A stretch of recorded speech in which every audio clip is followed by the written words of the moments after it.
তো আল্লাহ বলেন ইন্নাকা কাদিফান ইলা রাব্বিকা কাদহান ফামুলাকি, হে মানুষ তুমি তোমার রবের কাছে পৌঁছা পর্যন্ত কঠোর পরিশ্রম করতে হবে, তারপরে তুমি তোমার রবের সাক্ষাৎ পাবে। তার মানে এই দুনিয়াটা হচ্ছে পরিশ্রমের জায়গা প্রিয় ভাইরা। এখানে পরিশ্রম না করলে সফলতার দেখা মিলে না। বাঁচতে হলে, সারভাইভ করতে হলে, টিকে থাকতে হলে আপনাকে পরিশ্রম করতে হবে। এই পৃথিবীতে কেউ কাউকে জায়গা করে দেয় না, এখানে জায়গা করে নিতে হয়, ঠিক কিনা বলেন? আপনি যদি পরিশ্রম করেন, পরিশ্রমে যে ঘাম ঝরে শরীর থেকে, পরিশ্রমের ঘামে জন্ম নেয় সফলতার বীজ। আপনি যখন হাড় ভাঙা পরিশ্রম করবেন, এই পরিশ্রমের যে লোনা পানি বেরোবে, যে ঘাম বেরোবে, এই ঘামেই জন্ম নেয় সফলতার বীজ। এবং সফলতার কোনো শর্টকাট হয় না প্রিয় ভাইরা। অনেকে অল্পতে সফল হতে চায়, শর্টকাট খুঁজে, আসে না নাই? না, সফলতার জন্য আপনাকে লং কাটে যেতে হবে।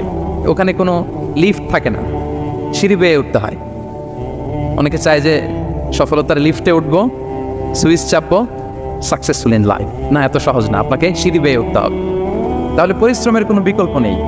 এই দুনিয়াটা হচ্ছে পরিশ্রমের জায়গা, সংগ্রামের জায়গা। আপনি সফল হতে হলে আপনাকে পরিশ্রম করতে হবে, করতেই হবে। আর পরিশ্রমে কোনো লজ্জা নেই। আমি বিভিন্ন আমার আলোচনায় বলি, কাজে লজ্জা নেই। কিসে লজ্জা নেই? আওয়াজ করে বলুন সবাই।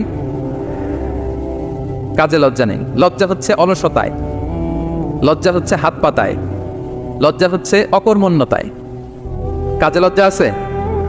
লজ্জা কিসে বলেন সবাই? লজ্জা হচ্ছে অলসতায়, অকর্মণ্যতায়। যারা কাজ না করে ফুটানি মারে, ওইটাতে লজ্জা। অনেকে আছে ফুটানি মারে, আছে না নাই? কাজ করে না, সব ফুটানি, এই ফুটানিতে লজ্জা।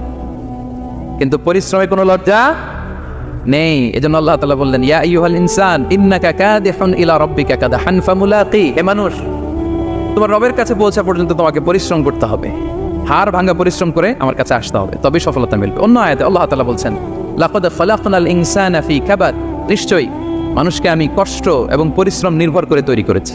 এই পৃথিবীতে টিকে থাকতে হলে তাকে পরিশ্রম করতে হয়, কষ্ট করতে হয়।